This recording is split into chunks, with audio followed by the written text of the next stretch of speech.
예, 이번 시간은 3장 4절 내용입니다. 제목 보시면 데리버티브 앳 레이트 오브 체인지라고 되어 있어서 여태까지 미분은 이제 접선의 기울기라든가 어떤 곡선에 대한 기울기 개념으로 봤을 때 지금 이제 변화율에 대한 것과 미분이 어떤 관계가 있는지 보겠습니다.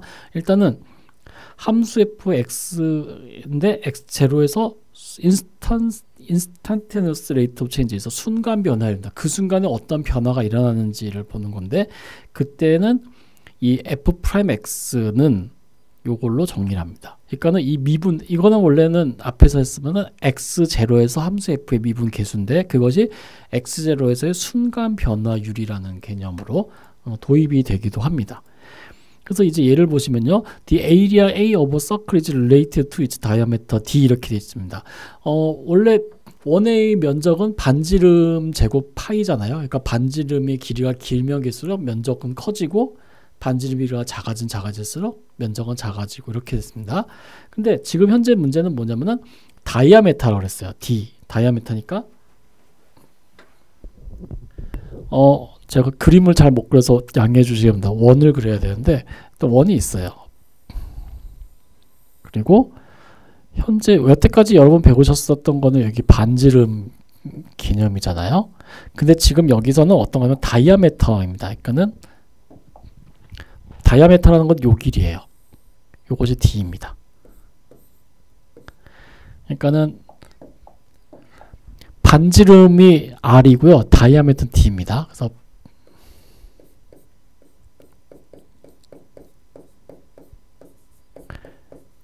영어로 레디우스라고 하고요. 그래서 레디우스 앞글자 R 쓰고요. D라는 것은 지름이에요. 물건 사고 싶다는 거를 표현하는 건 아닙니다. 그래서 다이아메터라고 합니다. 이것 때문에 고생하시는 분 되게 많죠. 저도 포함해서요. 예. 그리고 지름은 반지름이니까는 얘는 2R입니다. 예. 그런 얘기가 되겠습니다. 자, 그래서 이 면적이라는 거는 원래는 파이 R 제곱인데요. 현재 R이라는 게 2분의 D라서 얘는 파이 2분의 D의 제곱 해서 우리 교재에서는 4분의 D의 제곱 파이라고 되어 있습니다. 근데 이 D가 계속 커지고 있어요. 이 D가 커지고 있으면은 면적도 덩달아서 커지겠죠. 그러면은 D가 10이라는 그 순간 계속 커지고 있을 때 이 D가 10m일 때 그때 면적이 있고 그럼 얘는 계속 커지고 있잖아요. 이 면적이 계속 커지고 있어요. 이런 식으로. 그럼 D가 10에서 더 커질 때 이 면적은 얼마나 커지고 있는지를 이제 나타내는 겁니다. 그래서 이때는 DA를 D로 미분을 해야겠죠. 변수가 현재 D니까 지름에 대한 거니까요. 자, 그럼 얘는 미분해 보겠습니다. 그럼 2분의 D 파이이기 때문에 자, 다이아메터가 10m일 때는 어떻게 됩니까? 그래서 DA, DT. 그러니까 그러니까 지름에 대한 면적의 변화량입니다. 얘는 D에다 10 넣으면 되겠죠. 그러면 5파이가 되겠네요. 그리고 단위는 미터, 그리고 퍼, 그리고 여기는 그냥 미터가 되겠네요. 뭐 시간에 대한 건 안 나왔으니까는 그냥 이렇게 됩니다. 그래서 이거는 무슨 의미로 받아들이냐면은 D의 값에 따른 면적 A의 변화율 아니면 변화량이라고 보면 되겠습니다. 그러니까 D가 10일 때 이 순간 D가 10인 순간에 면적이 있을 거예요. 그래서 10에서 조금 더 커지면 이 면적은 5파이 미터만큼 더 커진다라는 의미로 받아들이시면 되겠습니다. 예.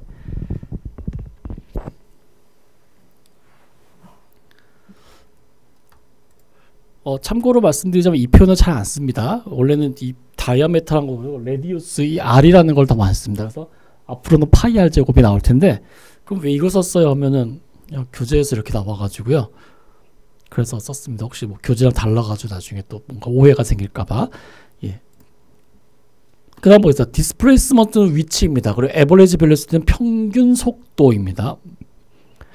속도와 속력이라는 것인데 차이가 있습니다. 그래서 속도입니다.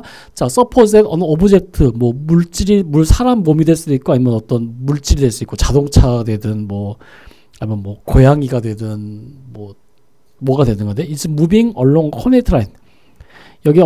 여기 x축입니다. 죄송합니다. x축을 따라서 usually horizontal, vertical. 그래서 뭐 여기 s-axis라는데 이 s라는 것이 뭐 그냥 수평선이든 수직선이든 뭐 상관없어요. 아니면 이렇게 직선이 이렇게 기울은 직선 그건 잘 안 쓰고요. 그래서 the position s on that line as a function of time. 그래서 이 s라는 위치는 시간 t에 관한 함수로 표현됩니다. 이렇게 되어 있습니다. 그래서 지금 이 순간은 제가 여기 이 위치에 있어요. 그러니까 t가 0일 때는 s는 0. 근데 제가 1초 후에 이 자리로 옮겨갔다. 그러면 t가 1일 때 s는 여기서 마이너스 1. 그리고 제가 t가 뭐 한 10초 후에 여기 요만큼 움직였다 하면 t가 10일 때 s는 2분의 1 이런 식으로요. 그래서 그거를 s축이라고 놨어요. 예. 그러니까는 일반적으로 시간에서는 뭐라고 하냐면은 여기가 시간축이고요. 여기가 거리에 관한 s축이에요. 그리고 제가 지금 현재 여기 있죠? 그리고 1초 후에 제가 여기서 1만큼 위치로 갔다. 그러면 마이너스 1이고 만약에 제가 3초 후에 여기를 갔다. 그러면은 뭐 2분의 1만큼 갔고 이런 식으로. 그래서 그래프를 나타내면 뭐 이런 식으로 생겼겠죠. 그래서 S축이라고 쓴 거예요. 그거 왜 X축, Y축 아니에요? 하면은 이제 이런 의미로 생각하기 때문에 그렇습니다. 그때 the displacement of the object of the time interval from t to t plus delta t. 자, t라는 시간에 어떤 물질의 위치가 있었고 t 플러스 델타 t만큼의 시간이 흘렀을 때 물질 위치가 있어요. 그때 디스플레이스먼트라고 했습니다. 그러니까 디스플레이스먼트는 뭐 여기서부터 여기까지 내가 얼마나 갔냐라는 거예요. 예, 그런 의미입니다. 여기서 우리 집까지 10km예요. 그것이 아니라 제가 아침에 우리 집에서 10km만큼 왔어요. 여기서는.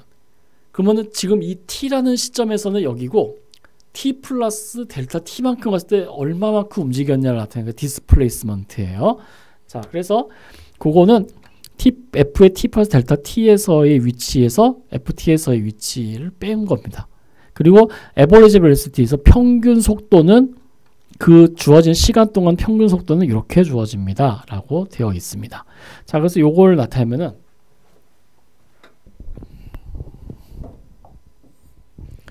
현재는 이렇습니다. 상황은요. 여기에 시간축이 있고 t라는 시간축이 있고 여기 어떤 위치라는 걸 나타내는 s라는 축이 있을 때 그때 여기 t라는 시점에서의 어떤 제 위치가 있을 거고 t 플러스 델타 t만큼 시간이 지났을 때 어떤 위치가 있을 거예요.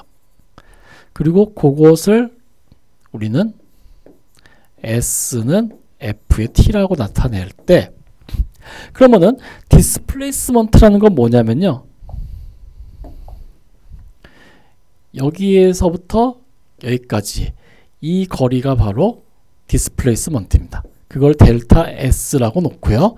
그래서 델타 S는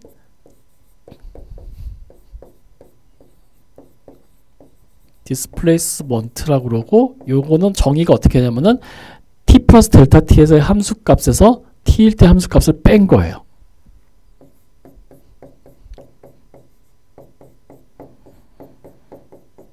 이렇게 됩니다. 자, 그럼 에버리지 벨로시티라는 건 뭐냐면요. 트래블 타임이죠. 그러니까 트래블 타임 분의 트래블 타임은 여기서 t부터 델타 t까지죠. t 플러스 델타 t까지 여기까지 이 거리가 델타 t입니다. 그래서 에버리지 타임은 평균 속도입니다. 에버리지 벨로시티는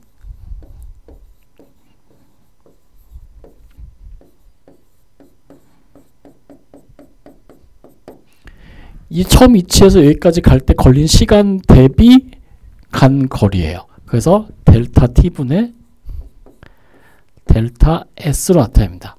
즉 다시 말해서 요 길이분의 요 길이에 대한 비율이에요. 그러니까 어떻게 바라보면 되냐면은 여기서부터 여기까지 평균 변화율로 보면 되겠습니다. 예, 평균 변화. 그러니까 요 기울기를 나타낸다 보시면 되겠어요. 그렇게 생각하시면 되고요. 그 다음에 그럼 벨로시티, 속도라는 건 뭐냐면요.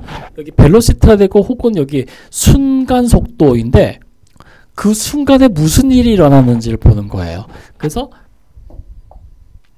델타 t가 0으로 갈 때요. 즉 이 순간에 내가 속도가 어떻게 됐는지를 나타내는 거예요. 그래서 요건 평균 변화, 평균 속도라고 하면은 순간 속도는 뭐냐면 바로 이 점에서의 기울기가 바로 순간 속도입니다. 보면은 속도가 감소하고 있어요. 그러니까 속도를 낮췄어요. 여기서 갑자기 속도를 확 올렸고 이런 거예요.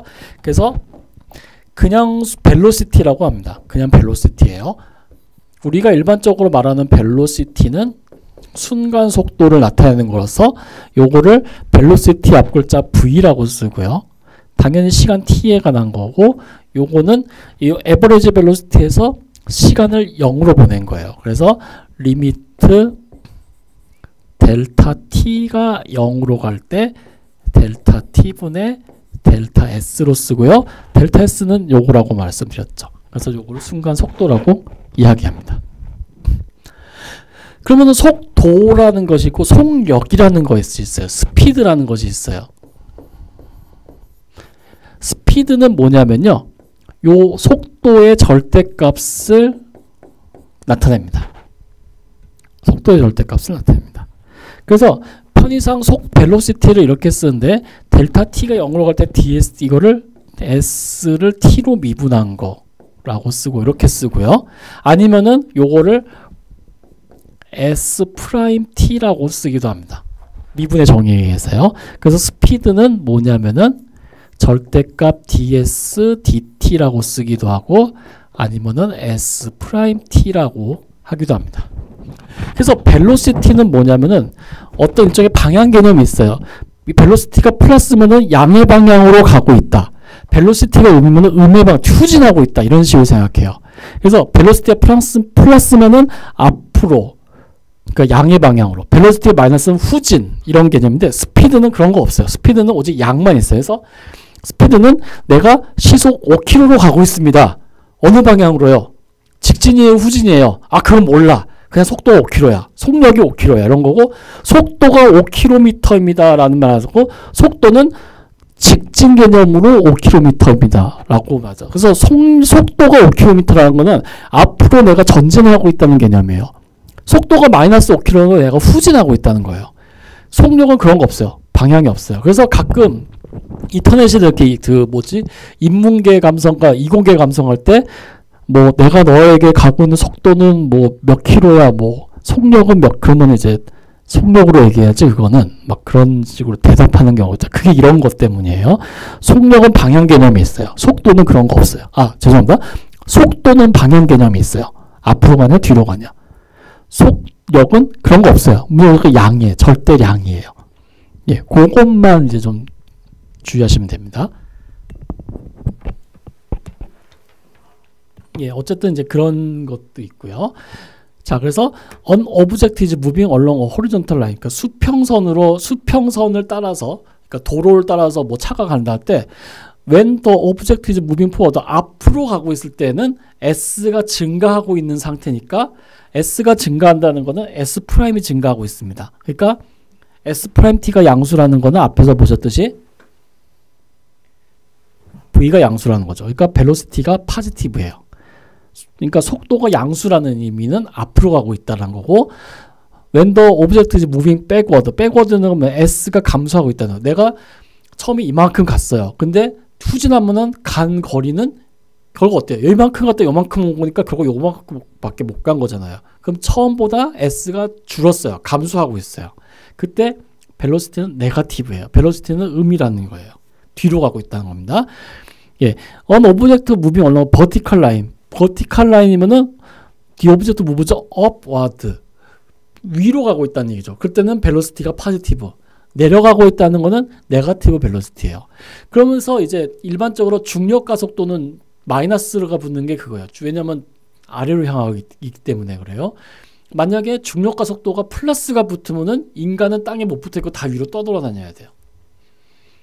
하지만 그러진 않죠. 왜냐하면 나중에 벡터 캘큘러스나 이런 거 하면 있죠.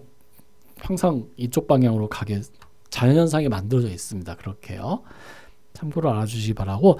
여기서는 이제 그런 겁니다. t가 초고요. 여기 v축이라 되어 있네요. 그러니까 이거 속도네요. 자, v가 포지티브라는 거는 어쨌든 앞으로 가고 있다는 얘기예요. 근데 t가 0에서 1초까지는 이렇게 했죠. 그거는 차에다가 c도 처음에는 0이었어요. 그러니까 속도가 없다. 그건 멈췄다는 얘기죠. 근데 1초 동안 속도가 올라갔어요. 그러면은 제가 운전한다면 엑셀레이터를 밟고 차가 앞으로 우웅 하면서 갔다는 얘기죠.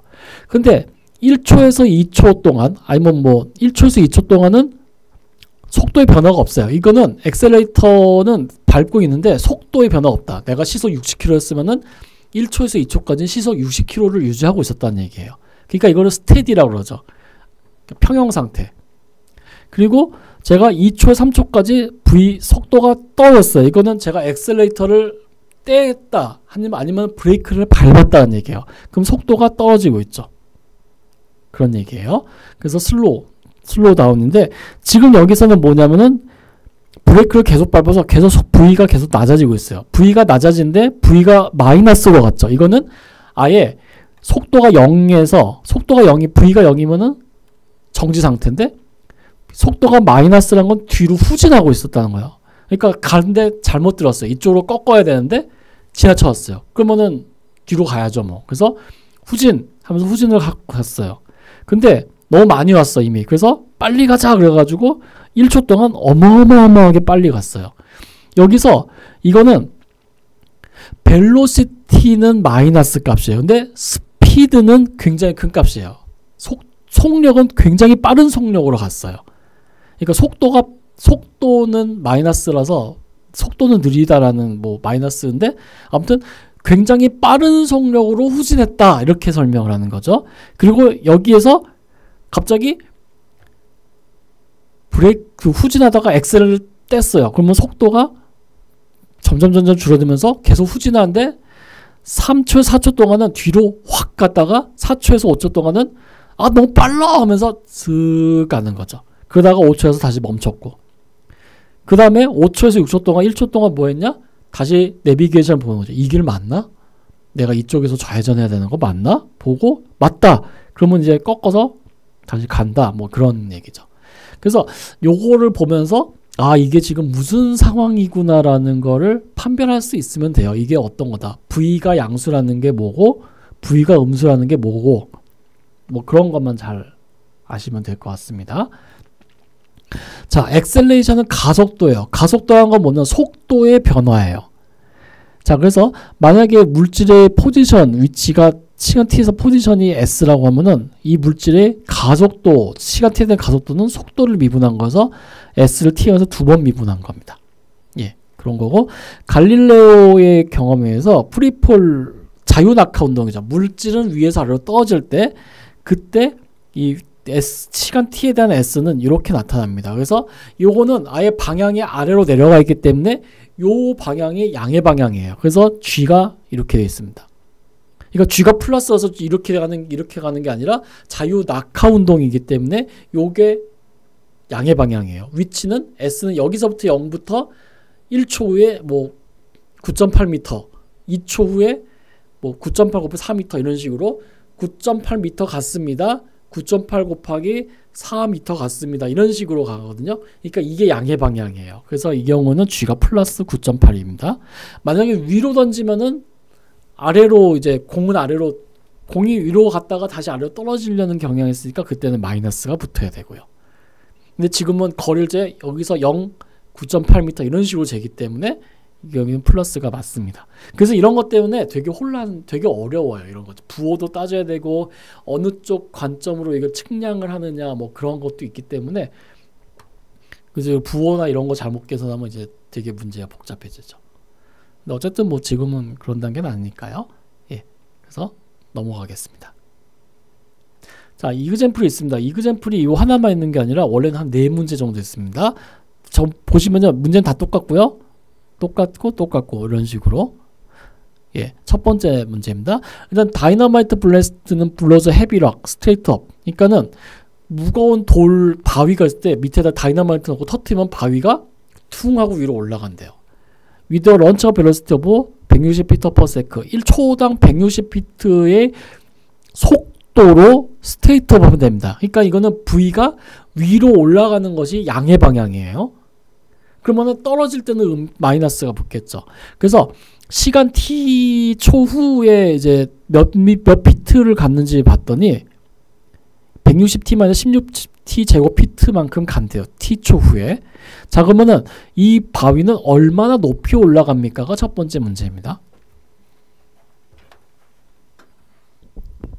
아마 유사한 문제는 고등학교 때 해보셨을 거예요. 자, 그러면서 이제 상황 보겠습니다. 일단은 이게 보여야 될 텐데, 예, 여기에 지면이 있고요. 지면이 있다는 거는 S가 0이란 얘기예요. 여기 바위가 있어요. 그러면 원래 S가 0이면 여기가 아닙니까? 그냥 여기 기준으로 할게요. 바위가 여기, 밑면 기준으로 할게요. 자, 여기서 다이너마이트를 넣고 펑 터트리면 이 바위가 다시 올라갔다가 다시 내려온대요. 근데 T초 후에 높이가 어떻게 돼 있냐면은 160t-16t 제곱이래요. 예. 그러니까 T가 0이면은 S는 0, T가 1이면은 144, 뭐 이렇게 되겠네요. 그러니까는 실제로 이거 그려오면은 아마도 이런 식으로 생겼을 거예요. T초 후에 S의 값 해가지고 0에서 뭐 이런 식으로 생겼을 거예요. 예. 뭐 어쨌든 뭐 이건 그런 것이 아니고, 자, 그래서 첫 번째 문제입니다. 돌이 이 바위는 얼마나 높이 올라갑니까? 그러니까 이 녀석이 올라가다가 어느 시점에서 쿵 하고 올라갔다가 다시 떨어질 텐데, 그럼 어디까지 올라갑니까예요. 그러니까 이 녀석의 최대값 구하는 건데, 자, 그럼 첫 번째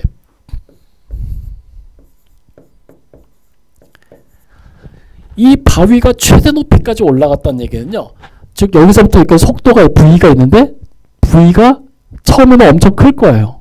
그러다가 중력은 아래로 향하기 때문에 중력하고 계속 싸우다가 어느 순간 중력의 힘을 못 이기고 이 시점에서 다시 내려올 거예요. 그러면 최대 높이까지 올라갔다는 건 이 시점에서 V가 0이란 얘기죠. 예, 그래서 여기에서 말한 겁니다. Note that the instant rock is at the highest point is the one instant during the flight when the velocity is equal to 0. 속도가 0인 곳에서 그 지점이 바로 최대 높이라는 얘기예요. 자, 그래서 V가 0이기 때문에, 근데 V라는 거는 뭐냐면 S를 T로 미분한 거거든요. 그래서 S 프라임 T가 0이 되는 점입니다. 그래서 16 마이너스 160 마이너스 32T가 0이 되는 것이죠. 그래서 여기서 T는 5가 되겠네요. 그래서 5초 후에 제일 높이 올라가 있을 겁니다 하는 거예요. 그래서 How high does rock go? 락은 얼마나 높이 올라갔습니까? T는 5초일 때 속도가 0이기 때문에 따라서 S의 5일 때가 제일 높은 되겠네요. 그러니까 여기다 5 대입하면 되겠죠. 그래서 160 곱하기 5 마이너스 16 곱하기 5의 제곱입니다. 요거 계산하면 되겠네요. 그러면은 400피트가 나온답니다. 그러니까 400피트만큼 올라갑니다요. 그러니까 지면에서 제일 높게 올라간 이 지점이 바로 400피트가 된다 라는 것입니다. 언제요? 5초 후에. 그러니까 얘는 이 ST는 이렇게 생겼다는 얘기예요. 여기가 400, 여기가 S축, T축일 때, 그리고 이제 나온 문제 떨어지는 날만 남았죠. 뭐. 예, 그건 뭐 다음 일이고, 어쨌든 이렇게 생각할 수 있습니다. 자, 두 번째 문제 볼까요? 두 번째 문제는 What are the velocity and speed of the rock when it is 256 feet above the ground on the way up? 이렇게 되어 있습니다. Or on the way down. 자, 얘가 400피트만큼 올라간다고 되어 있죠.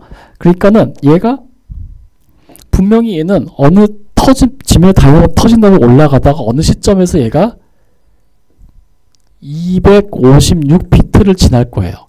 그때 얘는 올라가고 있거나 내려가고 있거나죠. 그러면 이때 속도를 구하라는 얘기예요. 이때 얼마나 빨리 올라가고 얼마나 빨리 내려가고 있습니까요? 예. 자, 그 얘기입니다. 자, 그래서 두 번째는 since S의 t가 160t-16t 제곱인데 이것이 256피트라고 되어 있습니다. 그래서 저거를 인수분해해서 풀어봐요. 그러면은 여기에서 16으로 나눠주고 뭐 하면요. t제곱 일단 다 넘기죠. 이쪽으로 t제곱 마이너스 10t 그리고 플러스 16 하니까는 16이네요. 0입니다. 그래서 여기서 t는 어떻게 되냐면은 2하고 8이 나올 거예요. 자, 그래서 t가 2일 때가 바로 올라가고 있을 때죠. t가 8일 때는 내려오고 있을 때요. 자, 그래서 이게 지면에서 다이나마이트 터졌을 때 돌이 이제 올라가죠. 그래서 2초 후에 256비트를 갖고 있고 3, 4, 5, 6, 7, 8, 9, 10 이렇게 되는 거죠. 그래서 t가 2, 9, 8이기 때문에 v의 2가 바로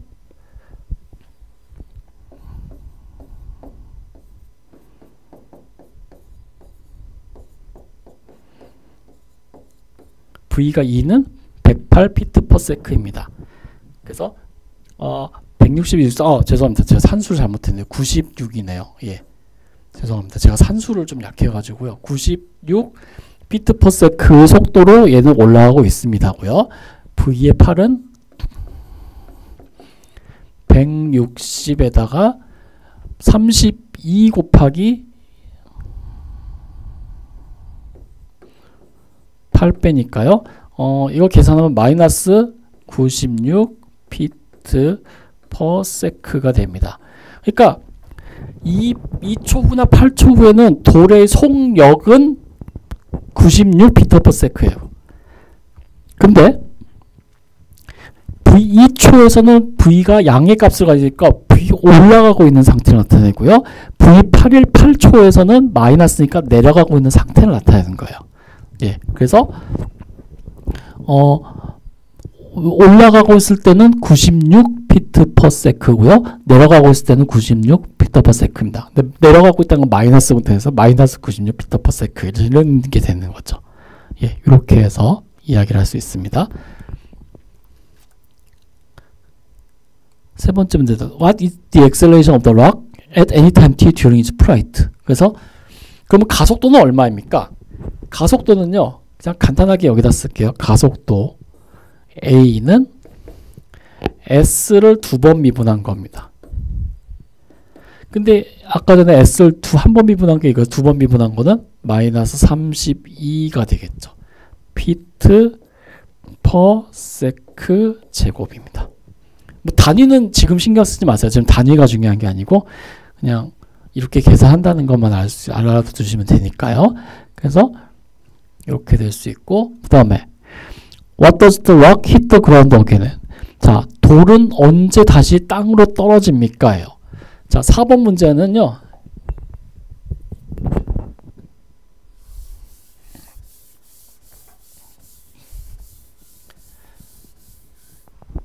자, 돌이 땅으로 떨어졌다는 것은 뭐냐면은 S가 0인 상태거든요. 처음에 S 터트리면은 S가 계속 양의 값을 커지다가 다시 0으로 되더라니까요.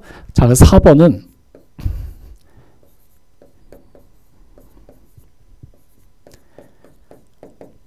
ST가 0을 만족하는 T값을 구하면 됩니다.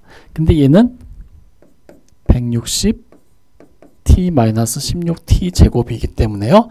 T는 0 또는 T는 10입니다. 자, T가 0이라는 건 얘기는 다이나마이트 터트리기 전이에요. 터트리기 전에는 당연히 지면에 있었겠죠. 그래서 펑 하고 터진 다음에 5초 후에 올라갔다가 10초 후에 다시 지면으로 떨어졌다는 거예요. 그래서 10초 후에 지면으로 다시 떨어집니다. 이제 이런 얘기를 하는 거예요. 그래서 여기 보시면 t가 0일 때는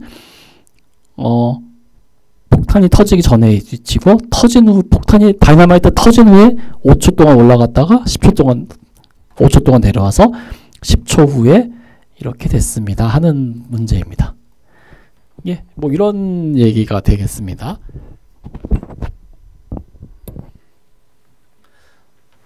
엑셀레이션, 그러니까 가속도 말고 JRK, 적이라는 것도 있는데 그건 3번 미분하는 거거든요.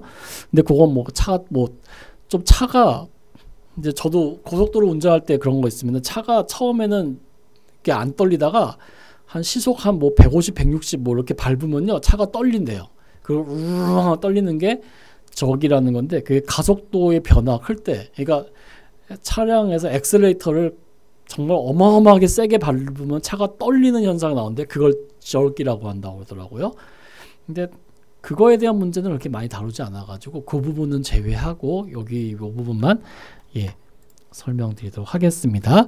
자, 그리고 이 변화율뿐만 아니라 변화에 대한 민감도도 마찬가지로 F'으로 얘기합니다. 그래서 여기 보시면은 이렇게 The derivative F'X is a measure of the sensitivity. 얼마나 민감한지를 또 측정하는 것이 바로 F'입니다. 그럼 F가 뭐일 때예요? F가 어떤 것의 변화를 나타낼 때, 이게 민감도예요. 그러니까 얘가 F'이 크다는 거는 얘가 굉장히 민감도가 커서 빨리 확 증가하거나 아니면 뭔가 빠른 변화가, 심각한 변화가 있다는 거고, 센서티비티가 낮다는 거는 변화가 그렇게 뭐 자극이 별로 없어가지고 변화가 없다는 거예요. 그래서 요 센서티비티가 이제 그건데, 이거는 이제 우리 애들, 저도 이제 아이가 있습니다만 아직 어린 아이인데, 센서티비티가 이제 그런 거예요. 집에 있을 때 이제 그런 거죠. 아빠가 장난감 사줄까 그러면은 애가 와 이래요. 뭐 센서티비티 확 올라가는 거고요. 뭐 밥 먹을 때 얘들아 오늘 저기 피자 먹을까 그러면 또 와 하면서, 치킨 먹을까 와 하면서 이제 센서티비티가 팍 올라가는데, 얘들아 아빠가 남자이거든요. 아빠가 선물 사줄게. 그럼 뭐 인형 그러면은 센서티비티가 거의 없어요. 뭐야 이러면서. 그리고 얘들아 저녁 먹자 그러면 와 뭐 먹어? 그냥 밥 그러면은 센서티비티가 거의 없어요. 예. 그리고 이게 기분이 변화를 나타내는 그런 것도 이제 F'으로 이제 얘기를 합니다. 그냥 이건 우스갯소리고 아무튼 그런 센서티비티에 관한 건데, 우리 교재에서는 이제 맨델의 유전 법칙에 대한 얘기로 이제 이걸 설명합니다. 그래서 오스트리아에 사셨던 이제 맨델께서 이제는 이제 정원에다 콩하고 이제 이런 걸 이제 키우면서 이제 통계를 내셔가지고 이제 우성, 열성 이런 걸 따졌는데요.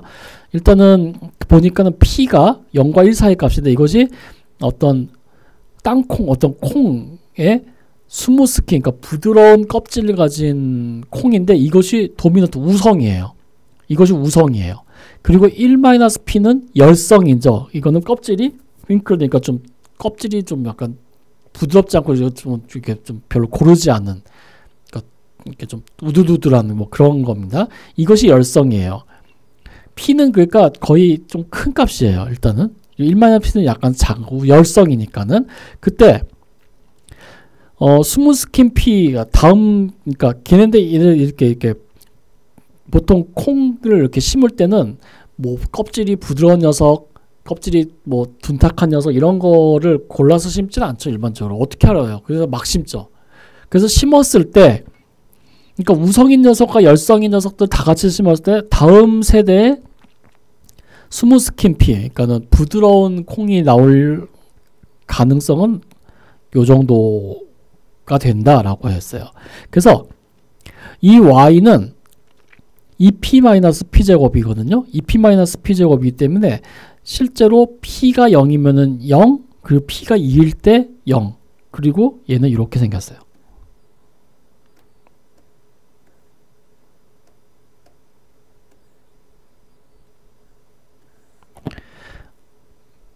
죄송합니다. 이렇게 생겼네요. 이렇게 생겼어요. p가 0일 때 0, p가 2일 때 0 이런 식으로 생겼네요. P가 1이면은 1. 이런 식으로 생겼고요. 자, 그래서 이 값 y는 more sensitive to change p when p is small than p is large. p가 0에 가까운 값일 때 굉장히 큰 변화량이 있고요. 그죠? p가 되게 크잖아요. 그리고 p가 커지면 한 이쯤 되면은 p는 0과 1 사이이기 때문에 실제로는 이렇게 생겼겠네요. 이렇게 생겼을 거예요. 0, 1, 여기 1 이렇게요. 그러니까 0 근처에서는 미분계수, 그러니까 변화량이 굉장히 크죠. 여기서는. 근데 이쪽에서는 변화량이 거의 없죠. 그래서 여기서 more sensitive to p when p is small. p가 작을 때는 미분계수가 크고 p가 클 때, large란 개념은 1 근처에 있을 때는 미분계수 적고예요. 그리고 indeed dydp close to 2 when p is near 0. p가 0에 가까우면 변화량 기울기 이게 센서티브 2가 되고요. p가 1 근처일 때는 0이 됩니다. 그런 얘기예요. 자, 그래서 이거는 뭐냐면요. 이 말은 다시 말해서 여기 보면 쭉 정리되어 있는데 이건 뭐냐면요. 그런 얘기예요. 껍질이 부드러운 녀석과 껍질이 부드럽지 않은 녀석을 교배해서 심었을 때 그때 완두콩의 이거 피는 이제 콩인데 그 콩의 빈도가 큰 집단. 그러니까 다시 말해서 콩이 있었어요. 근데 우성인 녀석이 바로 스킨이 부드러운 녀석이 우성이고 스킨이 쭈글쭈글한 게 열성이었어요. 그러면은 어떤 농장에서 쭈글쭈글한 콩이 많이 열려. 근데 잘 안 팔려요. 부드러운 콩이면 좋겠는데. 그럴 때는 어떻게 하냐면은 스무스 스킨을 가진 그러니까 부드러운 콩을 조금만 교배하면 된다는 거예요. P가 0일 때, P가 0에 가까울 때. 그러면은 센서티비티가 확 늘어난다는 거죠. 그러니까는 거기다가 뭐 좀 쭈글쭈글한 콩이 많은 그 밭에다가 부드러운 스킨을 가진 콩 조금만 심으면은 다음 세대에 부드러운 껍질 가진 녀석이 많이 나온다는 의미예요. 예, 그거를 이제 이런 식으로 미분 개념으로 센서티비티 체인지에 의해서 예, 표현을 합니다. 그래서 이제 그런 얘기를 이제 나타내는 거죠. 이거는 그냥 한번 재미삼아서 읽어주시고요. 제가 뭐 유전학에 대해서 뭐 잘 아는 것도 없고 그렇기 때문에 아무튼 여기서 말한 거는 미분, 이 dydp가 말하는 게 뭐냐면은 변화에 대한 민감도를 얘기하고 있다. 뭐 그냥 그 정도만 이제 이해해 주시면은 예, 될 것 같습니다. 그래서 변화량에 대한 거는 이제 이쯤에서 이제 마치도록 하겠습니다.